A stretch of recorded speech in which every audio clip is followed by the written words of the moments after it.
할렐루야, 반갑습니다. 복된 주일에 하나님께 나와 예배드리는 우리 성도님들 주님의 이름으로 환영하고 축복합니다. 우리 다 함께 묵도하심으로 주일 예배를 하나님께 드리겠습니다.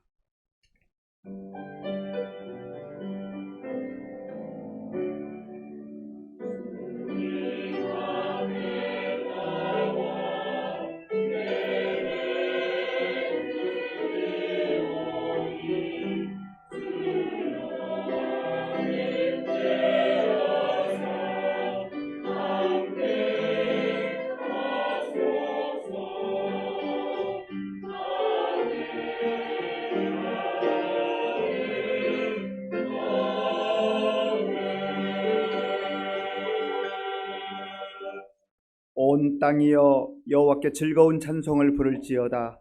기쁨으로 여호와를 섬기며 노래하면서 그의 앞에 나아갈지어다. 여호와가 우리 하나님이신 줄 너희는 알지어다. 그는 우리를 지으신 이요 우리는 그의 것이니 그의 백성이요 그의 기르시는 양이로다. 아멘. 아버지 하나님, 감사합니다. 하나님의 은혜로 구원받고 하나님의 은혜 가운데 살던 주의 자녀들이 거룩하고 복된 주의 날에 아버지 앞에 나와 우리의 마음과 정성을 다하여 예배를 드립니다. 기쁘게 받아주시고 홀로 영광을 거두어 주시옵소서. 예배 가운데 친히 임재하셔서 우리 각 사람을 만나주시고 생명의 말씀과 하늘의 소망으로 충만케 하여 주시옵소서. 예수님의 이름으로 기도하옵나이다. 아멘. 교동문은 22번입니다. 악을 행하는 자들 때문에 불평하지 말며 불의를 행하는 자들을 시기하지 말지어다.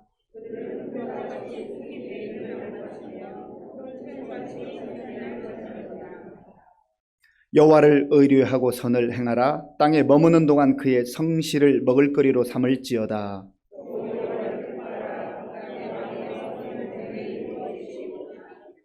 내 길을 여호와께 맡기라. 그를 의지하면 그가 이루시고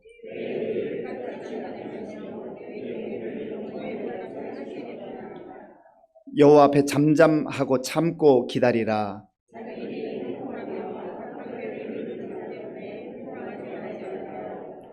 분을 그치고 노를 버리며 불평하지 말라. 오히려 악을 만들 뿐이라. 아멘.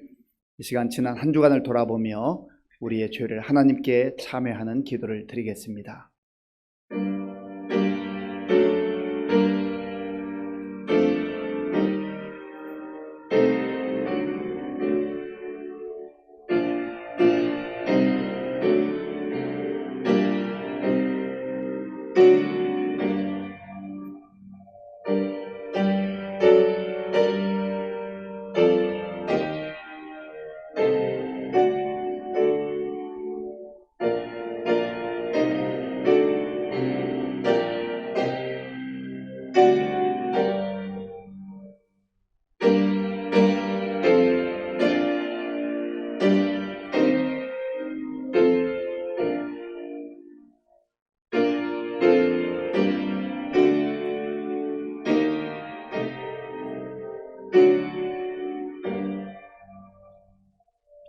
하나님께서 구하시는 제사는 상한 심령이라.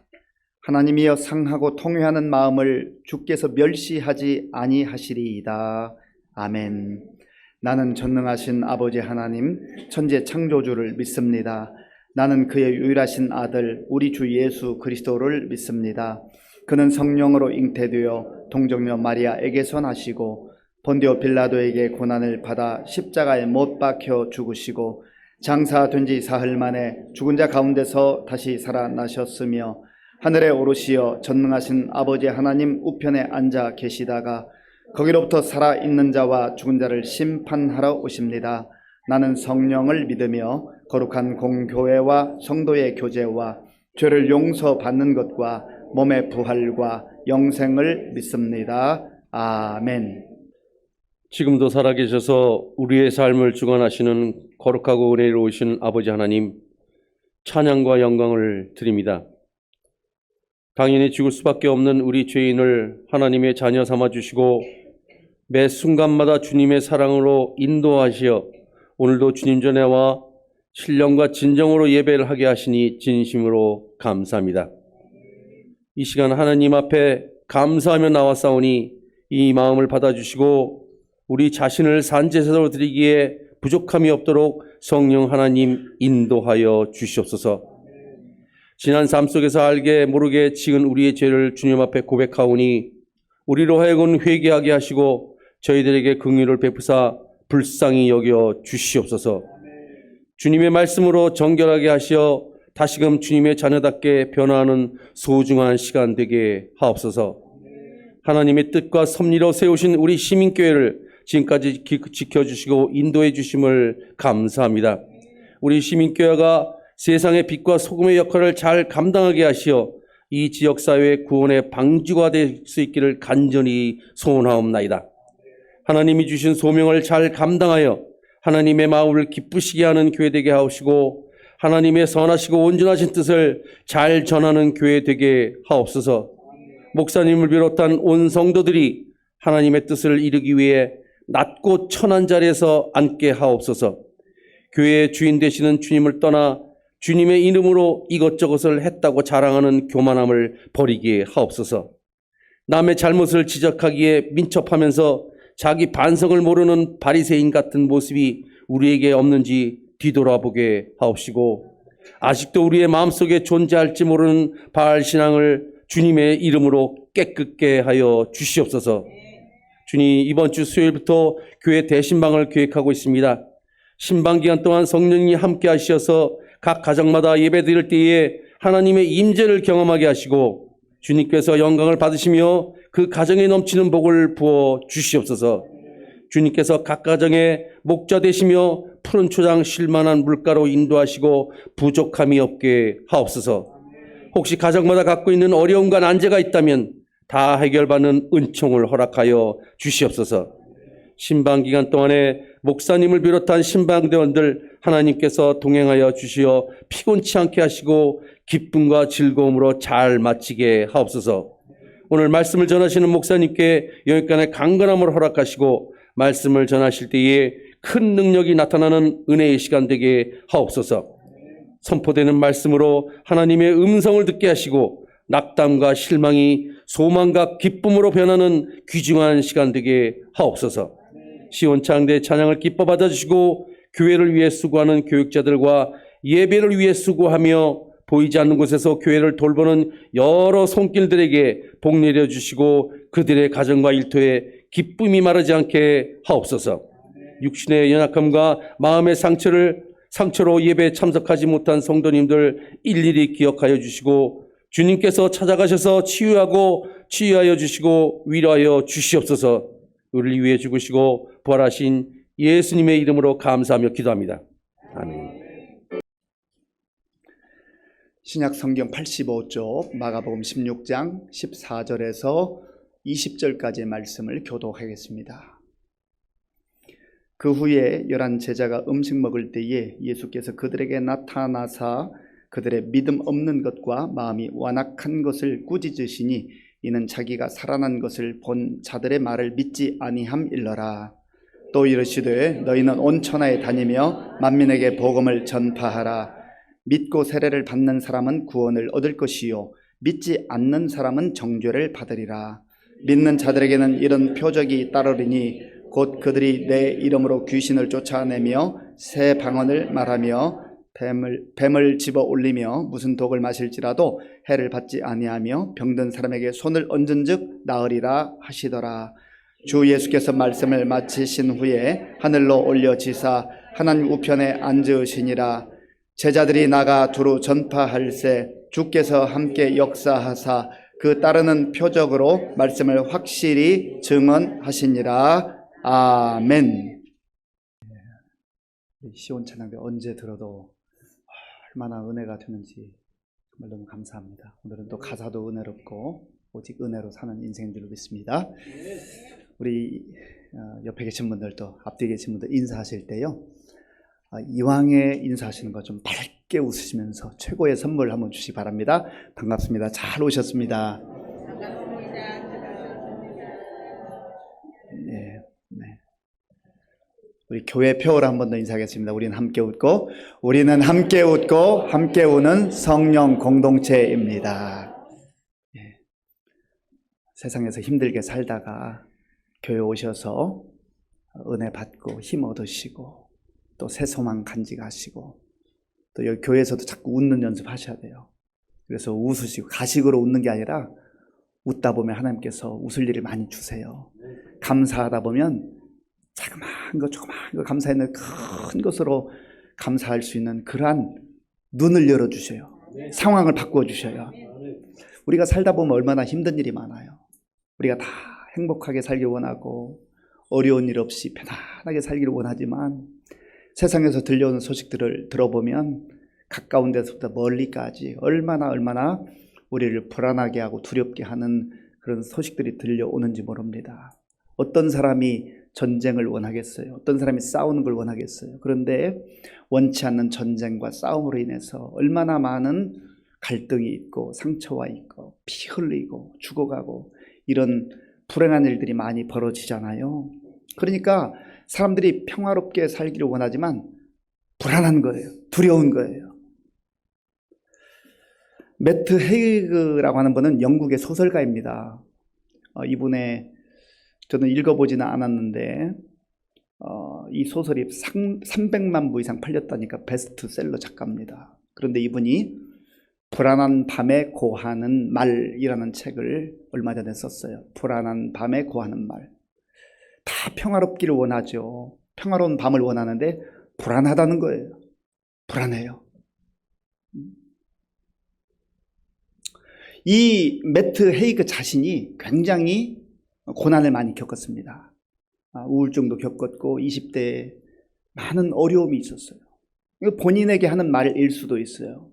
그리고 또 세월이 흘러가면서 정말 주변 사회를 돌아볼 때에 너무나 많은 사람들이 불안한 밤을 보내고 있다는 거죠. 그래서 이분이 심리학자는 아니지만 많은 사람들을 인터뷰하고 마치 그 심리를 좀 불안한 사람들, 두려움에 빠져 있는 사람들을 위로하고 싶은 마음이 있어서 그런지 불안한 밤에 고하는 말, 이런 책을 쓴 것이죠. 어떻습니까? 정말 평안함으로 살아가고 계십니까? 아니면 불안함 가운데 두려움 가운데 살아가고 있습니까? 예수님의 제자들도 불안과 두려움 가운데 빠졌습니다. 세상 사람들은 말할 것도 없고 예수 믿는 사람들이라고 해서 항상 평안한 상태에 있는 것은 아니란 말이죠. 그때의 예수님이 이 제자들을 찾아오시죠. 그 내용이 오늘 14절입니다. 14절 말씀 우리 함께 읽겠습니다. 그 후에 11 제자가 음식 먹을 때에 예수께서 그들에게 나타나사 그들의 믿음 없는 것과 마음이 완악한 것을 꾸짖으시니 이는 자기가 살아난 것을 본 자들의 말을 믿지 아니함일러라. 아멘. 그 후에 11 제자가 음식 먹고 있었다. 지금 숨어 있는 겁니다. 이 11 제자가 불안과 두려움 가운데 쌓였어요. 예수님 따라다니면서 예수님께서 행하시는 기적과 능력을 맛볼 때만 해도 살만 났죠. 신났죠. 야, 우리 주님, 이런 능력자이시구나. 메시아가 맞으시구나. 이 예수님 따라다니면 예수님께서 능력을 베푸셔서 로마 식민지 하에 있는 우리 민족을 구원하실 거다. 그런 정치적 독립과 해방을 꿈꾸기도 했습니다. 그럴 만도 하죠. 예수님께서 제자들을 데리고 다니시면서 안전뱅이를 고치시는 그 놀라운 광경을 봤을 때 제자들이 흥분할 만하잖아요. 그리고 앞을 보지 못하는 그 눈먼 사람 눈뜨게 해주셨을 때 얼마나 이 제자들의 가슴이 뛰었겠어요. 심지어 예수님께서는 수많은 기적도 행하셨지만 죽은 사람, 나인성 과부의 아들, 정말 죽어서 이제는 완전히 끝났다고 생각했는데 그 아들을 위해서 기도하실 때에 그 영이 돌아와서 살아났잖아요. 기가 막힌 일 아닙니까? 나사로가 병들어 죽게 되었어요. 죽었어요. 그리고 무덤에 갇힌 지 사흘이 지났습니다. 나흘이 지났죠. 4일이 지났죠. 그런데 예수님께서 무덤을 향하여서 나사로야 나오너라. 그럴 때 나사로가 나왔잖아. 이런 광경을 봤던 제자들 얼마나 기대감과 정말 기쁨과 감격, 마치 하늘을 나는 것 같은 그런 시간을 보냈지 않았겠어요? 그런데 제자들이라 해도 또 인간적 욕심과 야망이 있어가지고 요한과 야고보 같은 제자는 뭐 그 본인들도 그랬고 그 어머니도 나와서 주님 우리 두 자녀 혹은 뭐 자기 본인들을 지칭했겠죠. 우리 좀 예수님의 오른쪽 왼쪽 자리에 좀 앉혀주세요. 그렇게 자리를 탐하기도 했었습니다.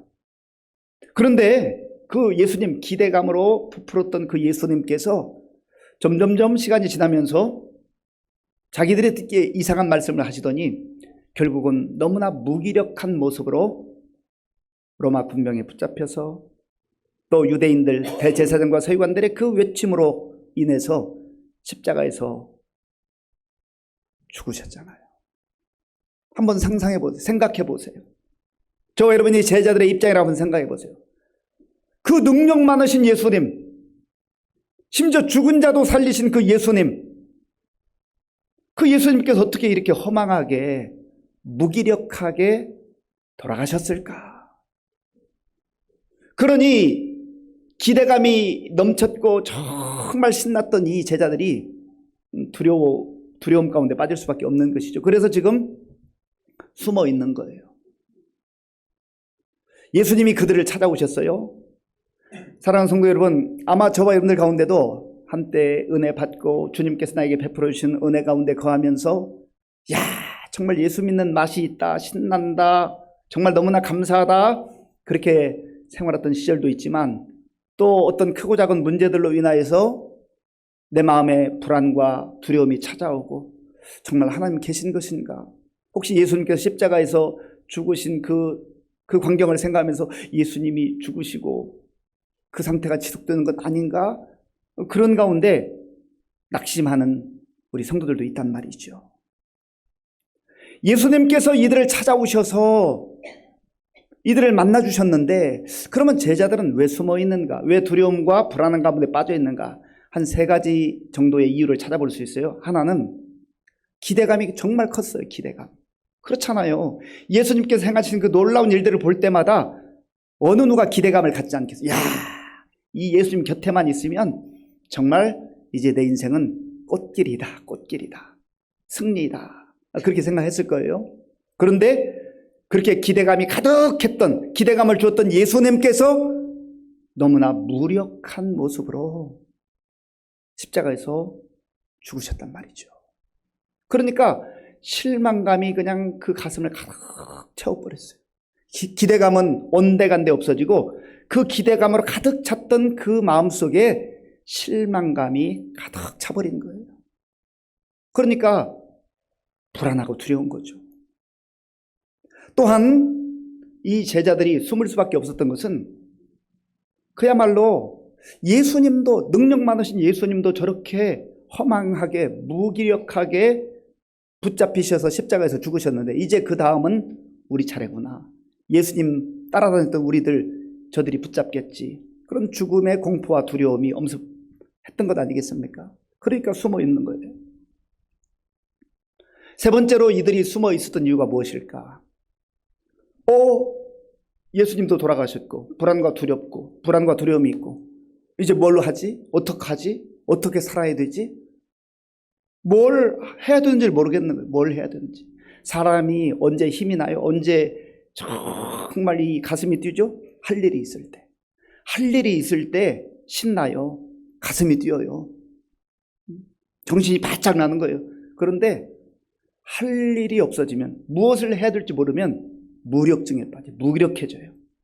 제자들이 그랬단 말이죠. 그러니까 그렇게 신났던 제자들, 기대감에 부풀었던 제자들, 기쁨과 감격 가운데 살았던 제자들, 이 제자들이 예수님의 죽음 앞에서 그만 그 기대감도 무너지고 불안과 두려움과 공포 가운데 주저앉게 되었고 그리고 할 일을 잃어버린 거예요. 오늘 저와 여러분들은 어떻게 살아가고 있습니까? 오늘 저와 여러분들은 혹시 이 제자들처럼 그런 자기만의 동굴에 갇혀서 내 인생 이제는 더 이상 희망이 없는 것처럼 좌절과 절망 가운데 불안과 실망 가운데 그렇게 살아가고 있지 않습니까?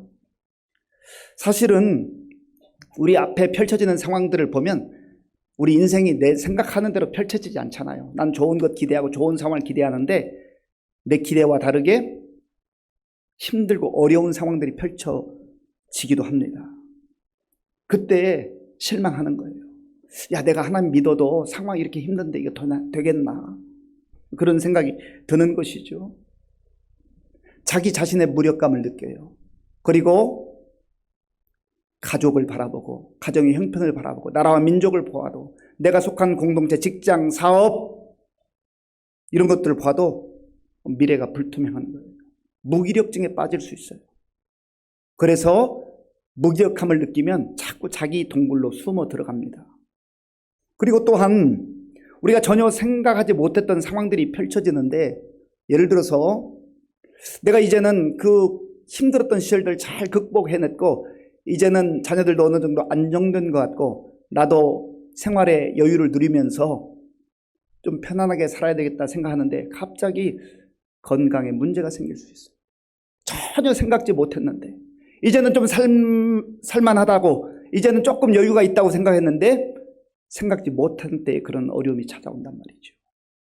내가 해결할 수 없는 문제들, 그리고 재정적인 압박으로 상황이 힘들어지기도 합니다.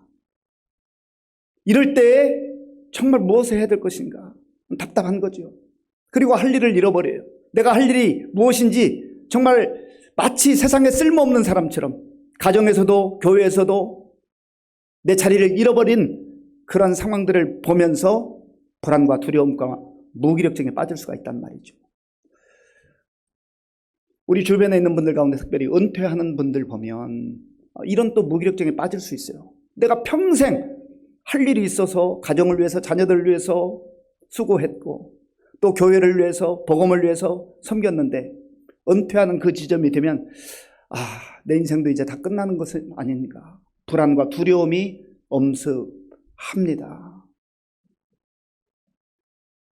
그때 주님께서 우리를 찾아오신단 말이죠. 예배는 무엇입니까?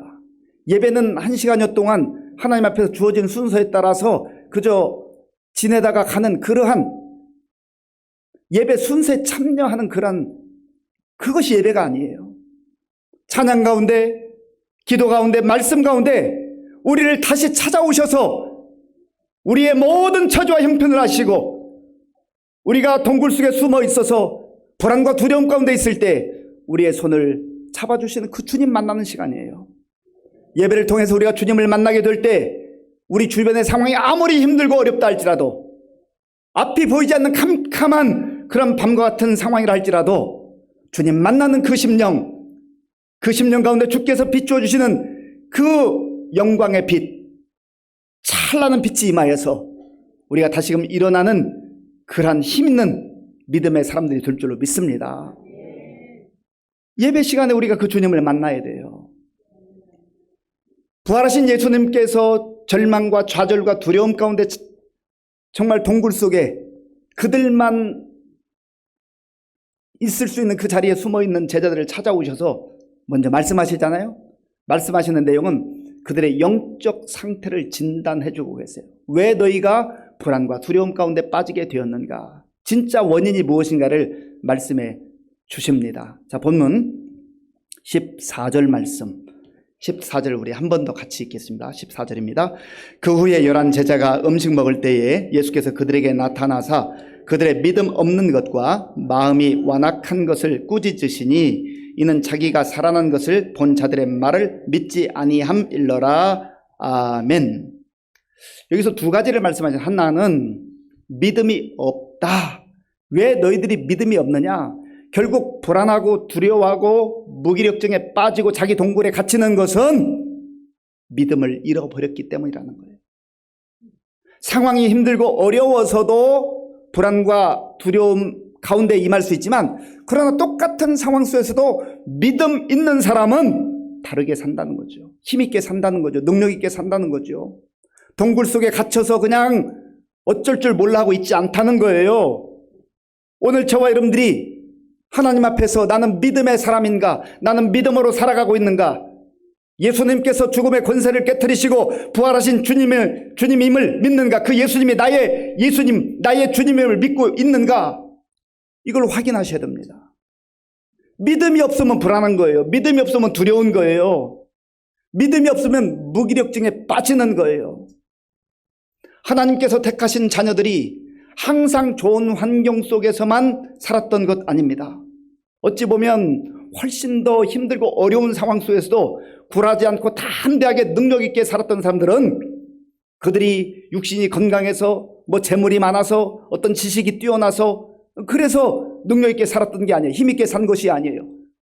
어떤 상황 속에서 굴하지 않고 담대하게 살 수 있었던 것은 바로 믿음이에요.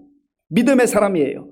오늘 저와 여러분들이 하나님 앞에 나올 때 기도의 제목들이 있잖아요. 하나님, 내가 부족한 것이 많지만 무엇보다도 믿음이 부족함을 깨달았습니다. 예수님께서 제자들을 찾아오셔서 왜 너희들이 믿음이 없느냐, 믿음이 없는 것을 말씀해 주셨는데 저도 똑같았습니다. 믿음이 없는 것이 문제였습니다. 세상의 것 이것저것 좀 가지고 있는 것, 그것 때문에 때로는 우쭐대기도 하고 자부심을 갖기도 하고 나는 괜찮아라고 말할지 모르지만, 그러나 무엇보다도 가장 근본적 문제는 믿음의 문제라는 거예요. 승리하느냐 패배하느냐, 주저앉느냐 일어나느냐는 바로 믿음의 문제예요. 요한일서 5장 4절 말씀, 요한일서 5장 4절 우리 화면에 나오죠. 함께 읽겠습니다. 무릇 하나님께로부터 난 자마다 세상을 이기느니라. 세상을 이기는 승리는 이것이니 우리의 믿음이니라. 아멘. 세상을 이기는 사람은 두려워할 필요가 없잖아요. 이기는데, 승리자인데 뭐 두려워요? 그런데 세상을 이기는 승리는 이것이니 곧 우리의 믿음이니라. 믿음 있는 자가 승리한다는 거예요. 믿음이 있으면 하나님께서 승리를 우리에게 주신다는 거예요. 승리는 내가 쟁취하는 게 아니에요. 내 능력으로 승리해야 한다고 한다면 우리는 그럴 만한 능력이 있는 사람들이 못 됩니다. 그러니까 불안하고 두려운 거예요. 그런데 하나님께서 나를 믿고 나를 의지하면 내가 너에게 승리를 줄 것이다. 이미 승리를 주었다. 예수님께서 말씀하시잖아요. 세상에서는 너희가 환난을 당하나 담대하라. 내가 세상을 이겼노라. 이미 예수님께서 승리를 허락해 놓으셨어요. 이미 승리를 우리에게 약속해 주셨어요. 그래서 말씀을 붙들고 믿음으로 살아갈 때 우리의 환경이 잘 되어서가 아니라, 환경은 여전히 힘들고 어렵지만 믿음의 사람이 담대하게 능력 있게 일어나서 나아갈 수 있다고 하는 것입니다. 오늘 저 여러분들 가운데 세상을 이기는 믿음, 견고한 믿음, 흔들리지 않는 믿음, 주의 약속을 견고하게 붙드는 그런 믿음으로 충만하기를 간절히 바랍니다. 또한 예수님께서 말씀하신 두 번째, 이들이 영적으로 무기력해지고 자기 동굴 속에 갇혀있고 불안과 두려움 가운데 빠져있는 것은 마음이 완악한 것 때문이에요. 마음이 완악한 것. 이 마음이 완악하다 할 때에 이 완악하다라고 하는 단어는 스클레로카르디아라는 스클레로카르디아. 이 스클레로카르디아는요, 두 단어가 합쳐졌어요. 하나는 카르디아라고 하는 단어인데요. 카르디아는 마음을 말합니다. 마음을 말해요. 그리고 스클레로스라고 하는데 이게 합쳐질 때는 스클레로카르디아 이렇게 되는데, 이 스클레로스라는 단어는 아주 딱딱하다, 굳어져 있다, 거칠다, 사납다 그런 뜻이 있어요. 그러니까 스클레로카르디아, 마음이 완악하다, 예수님께서 제자들의 마음을 말씀하셨는데 그것은 무슨 뜻이냐면 너희들의 마음이 딱딱해져 있구나, 굳어져 있구나, 아주 거칠구나, 그런 의미입니다. 그러면 이게 도대체 무슨 의미인가? 카르디아라고 하는 것은 마음이라는 뜻도 있지만 항아리, 그릇을 말하기도 합니다. 그릇에 무엇을 담느냐가 참 중요하죠. 그릇에 음식이 담겨져 있으면 음식을 담은 그릇이에요. 그릇에 보석이 담겨져 있으면 보석을 담은 그릇이 되는 거죠. 그런데 그 그릇에 쓰레기가 담겨져 있으면 쓰레기통이 되는 거예요. 완고하다라고 하는 의미 속에는 주님께서 우리에게 좋은 것, 귀한 것, 아름다운 것, 보석 같은 것을 주기 원하는데, 주님이 우리에게 그렇게 좋은 것 주시기 원하지만 우리의 마음이 굳어져 있어서 딱딱해져 있어서 사나워져서 고집스럽게도 나쁜 것, 세상의 것, 그것을 주님이 원치 않는 것을 붙들고 있다는 거예요. 이것을 완고하다고 하는 것을 또 다른 말로 표현하면 고집을 말해요. 고집. 자기 고집으로 사는 거예요. 그러니까 믿음이 없음과 완고함은 거의 비슷하게 갈 수 있는데 믿음이 없기 때문에 완고한 거예요. 믿음이 없기 때문에 고집을 피우는 거예요. 왜 그렇습니까? 하나님 우리에게 말씀하시는데 하나님께서 우리에게 말씀하실 때 10번이면 10번, 100번이면 100번. 주님 맞습니다. 주님 말씀이 정말 맞습니다. 제가 100% 이해가 되네요. 그런 말씀이 얼마나 있던가요? 성경을 읽어보다 보면은 야, 이 말씀 좀 내가 잘 이해가 안 된다. 이런 말씀은 어떻게? 뭐 복잡하게 할 것도 없어요.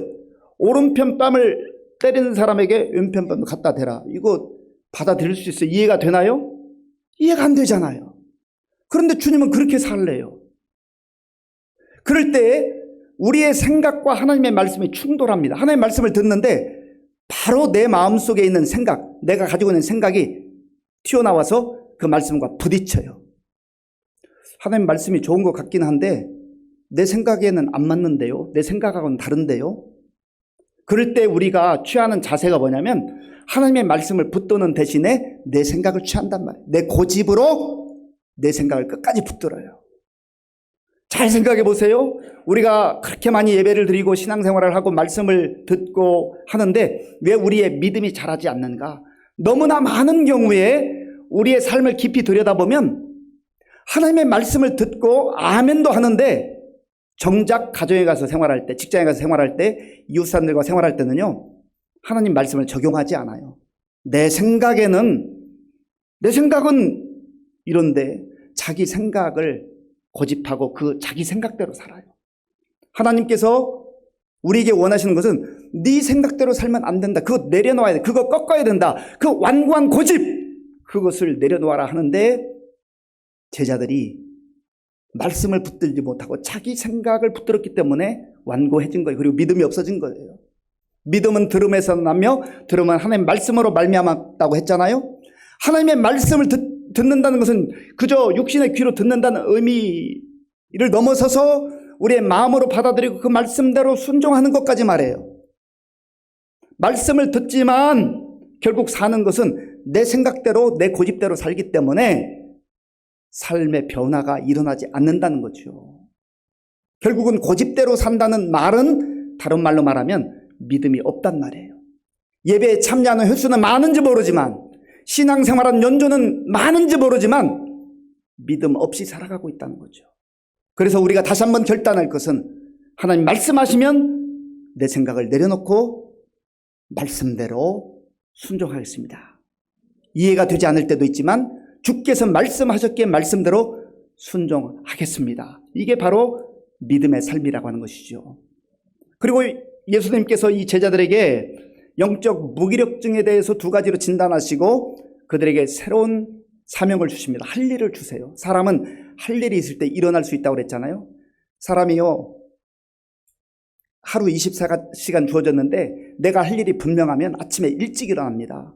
그리고 부지런해져요. 그런데 할 일이 없으면 이리 둥글 저리 둥글 그저 24시간 정말 너무나 지루하죠. 그런데 할 일이 많은 사람은 똑같은 24시간인데 왜 그렇게 시간이 잘 가는지 하나님께서 우리에게 주시는 사명을 깨달아야 한다는 것이죠. 15절 말씀에 있습니다. 15절을 우리 함께 읽겠습니다.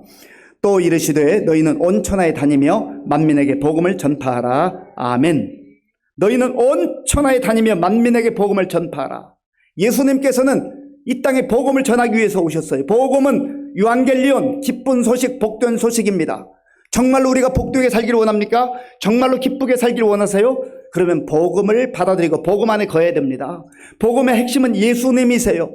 그러니까 복음을 전한다는 것은 예수님을 전한다는 그런 의미예요. 예수님께서 우리에게 친히 이 땅에 오셔서 복음을 알게 하시고 예수님을 보여주시고 예수님 안에 영원한 길이 있고 진리가 있고 생명이 있음을 보여주셨잖아요. 말씀하셨잖아요. 그래서 그 예수님을 우리가 믿고 사는 삶이 가장 기쁘고 복된 삶이라고 하는 겁니다. 그리고 세상에 나아가서 이 복된 소식을 전하라는 것이죠. 무기력증에 빠진 사람들은 예수님의 말씀을 듣고 일어나서 가야 됩니다. 일어나서 가야 돼요. 그냥 무작정 가는 게 아니라 말씀을 듣고 가는 거죠. 너희는 온 천하에 다니며 만민에게 복음을 전파라 그랬잖아요. 마태는 이 똑같은 말씀을 다른 방식으로 표현합니다. 자, 본문 그 마태복음 28장 19절에서 20절 화면에 나오는 함께 읽겠습니다. 그러므로 너희는 가서 모든 민족을 제자로 삼아 아버지와 아들과 성령의 이름으로 세례를 베풀고 내가 너희에게 분부한 모든 것을 가르쳐 지키게 하라. 볼지어다 내가 세상 끝날까지 너희와 항상 함께 있으리라 하시니라. 아멘. 그러므로 너희는 가라고 하는데 우리는 가지 않아요. 주님 저 바빠요. 주님이 가라고 하는데 저 못 가겠어요. 내일도 바빠요. 내 할 일도 많아요. 언제 가요? 그런데 주님은 복음을 들고 가라 말씀하세요. 사도행전 1장 8절 말씀. 오직 성령이 너에게 임하시면 너희가 권능을 받고 예루살렘과 온 유대와 사마리아와 땅끝까지 이르러 내 증인이 되리라 하시니라. 아멘. 땅끝까지 이르러 예루살렘부터 온 유대와 사마리아와 땅끝 곳곳을 다니면서 복음을 전하라 말씀하셨어요. 또한 요한복음 20장 21절에 보면 예수님께서 말씀하시죠. 예수께서 또 이르시되 너희에게 무엇이 있을지어다? 평강이 있을지어다. 불안과 두려움 가운데 빠져 있지 말고 평강, 내가 주는 평강을 받아 누리라는 거죠. 아버지께서 나를 보내신 것 같이 나도 너희를 보내노라. 보내면 가야 되잖아요. 그런데 안 가요. 어디를 가야 돼요? 우리가 복음 들고 가야 될 곳은요, 사실은 가까운 곳부터 가는 가까운 곳. 내 옆집부터, 내 집안에서부터 가는 거예요. 복음 들고 전하는 거예요. 그리고 점점 그 영역을 확장하는 거죠. 같은 문화권에서 복음을 전하는 걸 전도라고 합니다. 언어가 다르고 문화가 다른 타 문화권에서 복음을 전하는 걸 선교라고 합니다. 어떤 사람은 주변에 있는 사람에게 전혀 전도하지 않아요. 주변에 있는 사람들에게 별로 관심이 없으면서 저기 다른 세계 선교하겠다고 막 그렇게 하는 분들이 있어요. 바른 게 아니에요. 물론 하나님께서 거리상으로 타문화권에 가서 복음을 더 전하기를 원하시는 그러한 사명을 주시는 경우가 있어요. 그러나 복음의 열정은 항상 내가 있는 그곳으로부터 가까운 곳에부터 가는 거예요. 그리고 어떤 사람은 또 그래요. 가까운 곳에 있는 사람들에게 복음 전하는데 아니 시간 들이고 물질 들이고 그 에너지 낭비하면서 뭐 그 멀리까지 가서 복음 전하냐. 그건 자기 생각이죠. 주님이 가라고 하시잖아요. 만민에게 가라고 하시잖아요. 온 천에 가라고 하잖아요. 온 족속에 가라고 하잖아요. 내 생각 갖고 판단하면 안 된다고요. 하나님은 모든 사람을 사용하셔서 복음이 증거되는 것을 원하세요. 왜냐하면 나만 예수 잘 믿고 나만 복된 삶, 나만 기쁜 삶을 사는 것을 원하는 게 아니에요. 내가 그렇게 살기 원하지만 내가 받은 그 복음을 나를 통해서 또 다른 사람에게 흘러가도록 우리 주님이 하시는 것이란 말이죠. 그래서 복음을 듣고 가는 사람은 비록 역경도 있고 어려움도 있지만 신나게 힘있게 담대하게 그렇게 살아가게 되는 줄로 믿습니다. 그래서 예수님께서 복음을 전하는 이유를 말씀하시잖아요. 16절을 제가 읽겠습니다. 믿고 세례를 받는 사람은 구원을 얻을 것이요 믿지 않는 사람은 정죄를 받으리라. 예수님의 엄청난 선언이에요. 믿고 세례를 받는 사람, 믿음의 사람, 복음을 받아들이고 예수 믿는 사람은 무엇을 받을 것이요? 구원을 받을 것이요 죄에서 건짐받고 하나님의 진노와 심판에서 구원받을 것이요 그러나 믿지 않는 사람은 정죄를 받으리라. 예수님이 말씀하셨잖아요. 천국도 있고 지옥도 있습니다. 구원도 있고 심판도 있어요. 내 생각에 없을 것 같은데 정말 있을까? 하나님께서 말씀하십니다. 그건 네 생각이지. 네가 무엇을 아느냐? 내일 일도 알지 못하는 그런 연약한 존재가 영원을 말씀하시는 하나님을 어떻게 판단해요? 그리고 주께서 말씀하십니다. 복음을 들고 나아가는 자에게 내가 함께 하겠다. 자, 20절 말씀. 20절 함께 읽겠습니다. 제자들이 나가 두루 전파할세 주께서 함께 역사하사 그 따르는 표적으로 말씀을 확실히 증언하시니라. 아멘. 제자들이 나가 두루 전파할세 말씀에 순종할 때에 갈 때에 주께서 함께 역사하사 주님께서 함께 역사하시는 이 놀라운 임마누엘의 은혜를 누리길 원한다면 말씀에 순종해야 됩니다. 복음 들고 나가야 돼요.